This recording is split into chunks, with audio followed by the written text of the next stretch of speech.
Bismillahirrahmanirrahim. Assalamualaikum warahmatullahi wabarakatuh.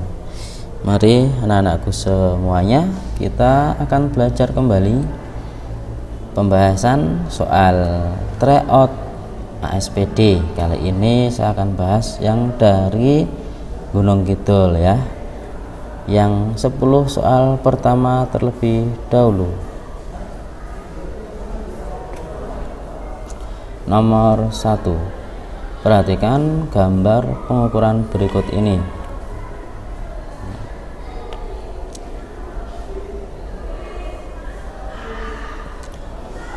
Pengukuran panjang alas segitiga dalam gambar yang tepat adalah titik-titik.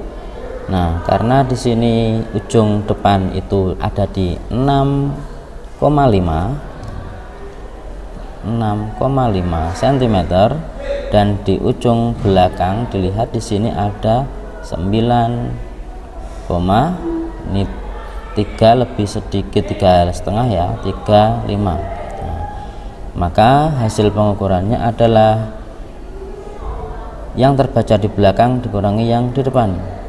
9,35 dikurangi 6,5. Nah, hasilnya adalah 2,85. Oke, jawabannya adalah B. Soal nomor 2, perhatikan gambar wujud zat berikut. Gambar 1, es batu berarti padat. Gambar 2, gelas yang berisi jus jeruk, berarti jus jeruk itu cair. Gambar 3, balon udara berisi gas, berarti wujudnya gas. Nah, sifat yang benar dari benda-benda pada gambar dan tabel di atas yaitu adalah, kita lihat yang namanya zat padat ini benda satu ya, volumenya tetap. Oke, bentuknya tetap ya, bentuknya tetap. Oke, kemudian kalau benda 2 volumenya tetap, walaupun ini diganti dengan ke wadah yang lain maka volumenya tetap. Oke, kemudian bentuknya yang berubah-ubah. Oke, kalau di gelas maka bentuknya seperti gelas, kalau di mangkok nanti dipindahkan maka akan menyerupai mangkok, jadi bentuknya yang berubah-ubah. Sedangkan untuk sifat dari gas, bentuk dan volumenya berubah-ubah. Oke, sehingga jawaban yang semuanya benar adalah yang B. Jadi jawabannya B. Berikutnya soal nomor 3. Perhatikan pernyataan berikut. Lilin meleleh, kertas dibakar menjadi abu, beras yang ditumbuk menjadi tepung, tomat yang berubah warna dari hijau menjadi merah. Sebutnya telur yang direndam dalam asam cuka timbul gelembung gas. Dari pernyataan di atas yang termasuk perubahan kimia adalah titik-titik.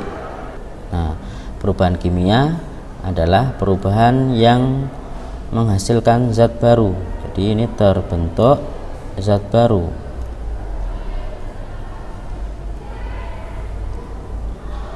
Kalau tidak terbentuk zat baru maka adalah perubahan fisika.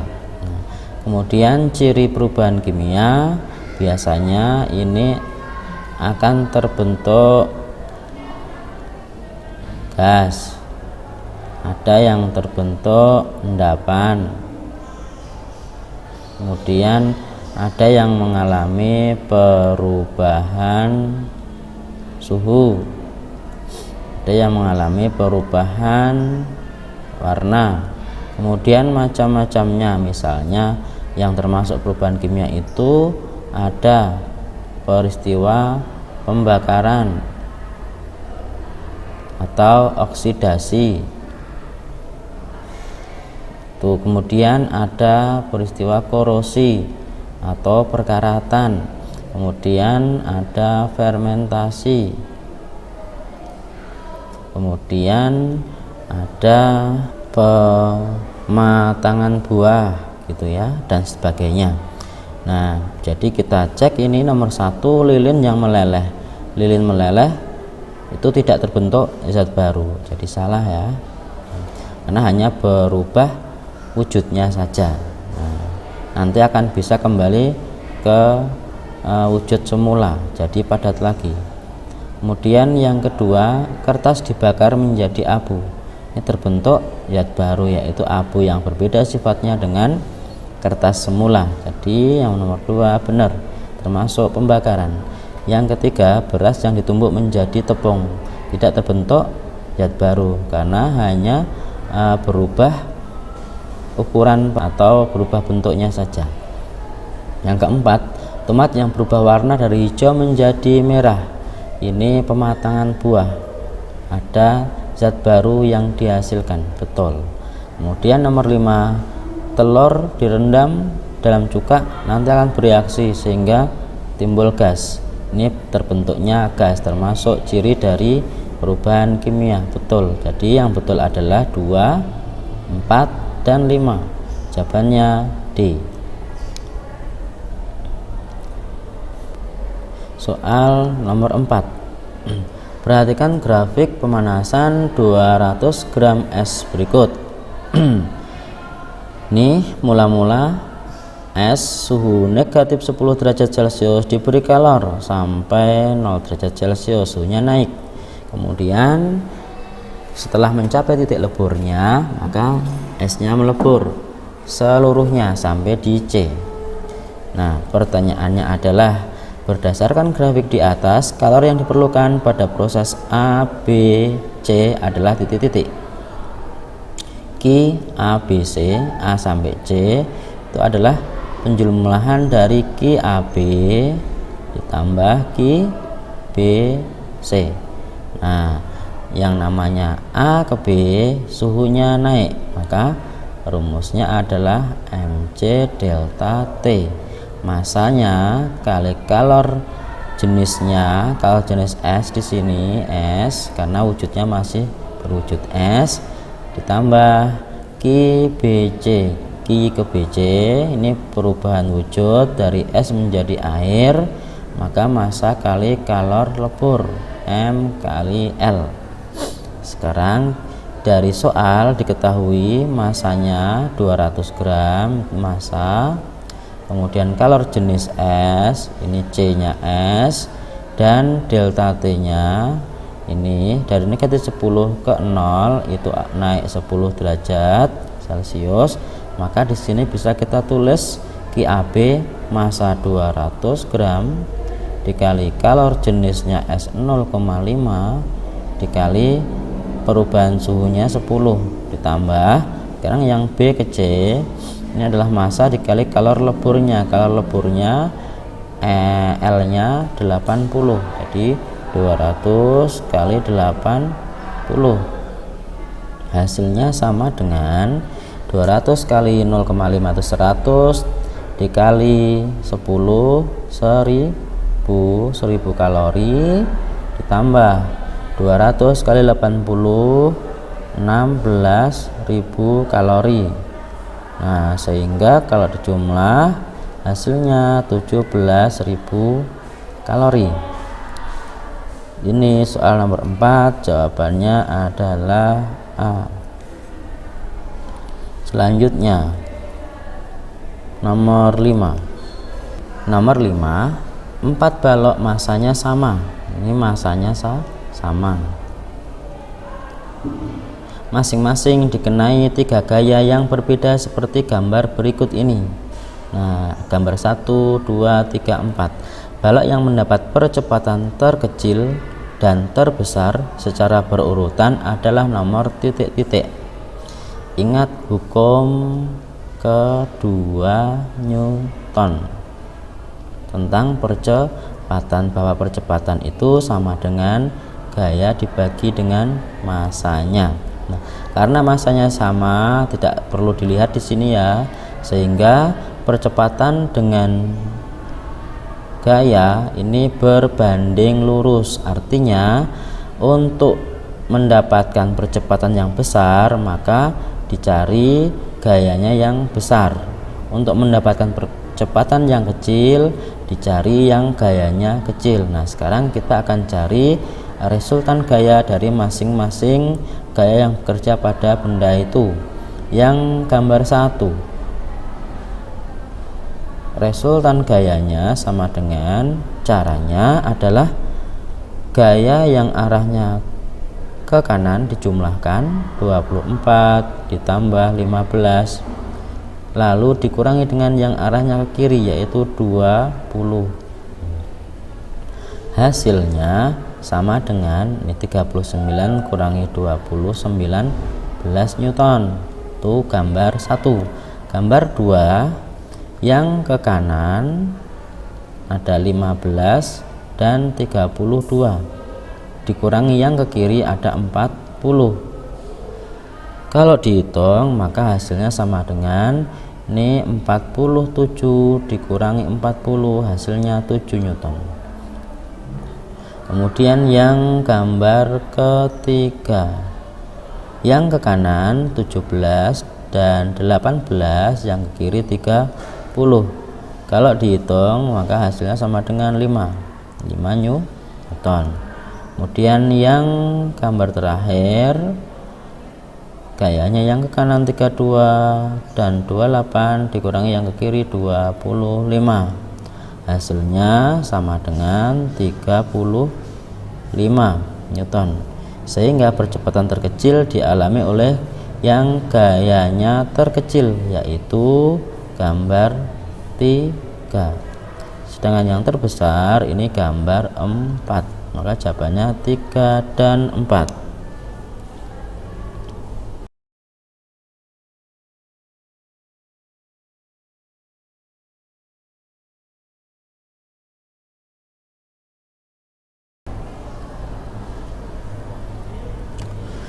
Nomor 6. Ratna melakukan percobaan pengujian sifat larutan menggunakan indikator kertas lakmus dan diperoleh hasil percobaan seperti gambar berikut ini. Nah, berdasarkan data percobaan, larutan yang bersifat asam, netral, dan basa secara berurutan adalah titik-titik.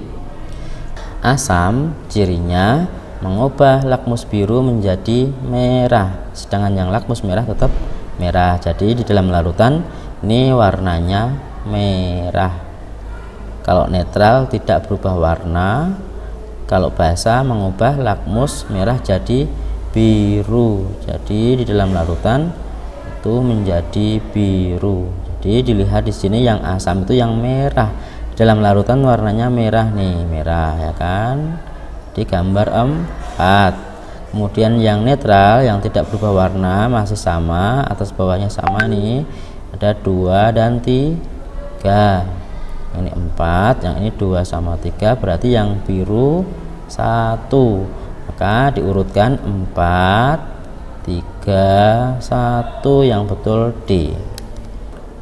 Nomor 7, perhatikan pernyataan berikut ini. Fenomena alam akibat dari revolusi bumi ditunjukkan oleh pernyataan nomor titik-titik. Revolusi. Nomor 1, matahari terbit di ufuk timur, tenggelam di ufuk barat. Ini rotasi. Salah. Daerah tropis mengenal musim penghujan dan kemarau. Ini pergantian musim. Ini termasuk revolusi. Betul. Kita mengalami pergantian siang dan malam setiap hari. Nah, ini rotasi. Salah. Rasi bintang terlihat berbeda setiap bulan dalam 1 tahun. Ini revolusi. Betul. Subtropis di musim dingin mengalami siang lebih singkat. Nah, ini juga betul, revolusi. Jadi jawabannya 2, 4, dan 5. Berikutnya nomor 8. 2 buah bola logam A dan B memiliki ukuran yang sama, tetapi bola logam A memiliki massa 2 kali lebih besar daripada massa bola logam B. Kedua bola tersebut dijatuhkan secara bersamaan dari puncak sebuah gunung bertingkat. Nah, manakah pernyataan berikut yang benar? Jadi ini ada ada gedung bertingkat, yang A logam A, ini logam A, yang ini logam B, logam B yang kecil, karena logam A memiliki massa dua kali massa dari logam B. Nah, jadi di sini kalau ini dijatuhkan, maka keduanya itu sampai di tanah membutuhkan waktu yang sama karena tidak dipengaruhi oleh massa dari benda tersebut, karena di sini sudah udaranya diabaikan, tidak ada gaya gesekan dari udara. Benda apapun maka nanti butuh waktu yang sama untuk mencapai ke tanah itu ya, karena gaya gravitasinya di tempat itu sama. Nomor 9, Joko sedang mengamati ayahnya yang sedang bekerja.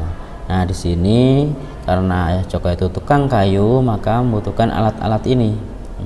Dari peralatan di atas yang menggunakan prinsip pesawat sederhana jenis tuas adalah titik-titik. Nah, di sini ada tuas dan bidang miring. Manakah yang bidang miring? 1, 2, 3 ini bidang miring, sama dengan pisau ya, sama dengan pisau fungsinya untuk memotong. Sedangkan yang 4 ini kan untuk memindahkan, sehingga yang 4 inilah yang termasuk jenis tuas, yaitu tuas jenis ketiga, karena di sini lengan ini kuasanya, gaya kuasanya di tengah, gaya kuasanya, titik tumpunya di depan, ini titik tumpu, dan bebannya nanti ada di pinggir di sini ya, ini titik bebannya. Jadi ini adalah tuas jenis ketiga. Jawabannya yang D. Nomor 10, nah ini ada ayamnya siapa ya, ini yang sedang jalan-jalan di tempat yang baru saja dicor. Nah, hal tersebut lihat meninggalkan jejak kaki-kaki yang dalam. Kenapa? Ini disebabkan oleh luas bidang tekan ini kecil ya, kecil, sehingga menghasilkan tekanan yang besar. Jadi jawabannya yang C, karena tekanan itu sama dengan gaya dibagi dengan luas bidang tekan. Nah, jadi ini berbanding terbalik antara tekanan dengan luas bidang tekan. Jadi tekanan itu berbanding terbalik dengan luas bidang tekan. Semakin kecil luas bidang tekannya, maka semakin besar tekanannya. Di sini kaki ayamnya kecil, luas bidang tekannya kecil, maka tekanannya besar, sehingga akan ke dalam kakinya ya, akan. Terima kasih. Saya akhiri. Assalamualaikum warahmatullahi wabarakatuh.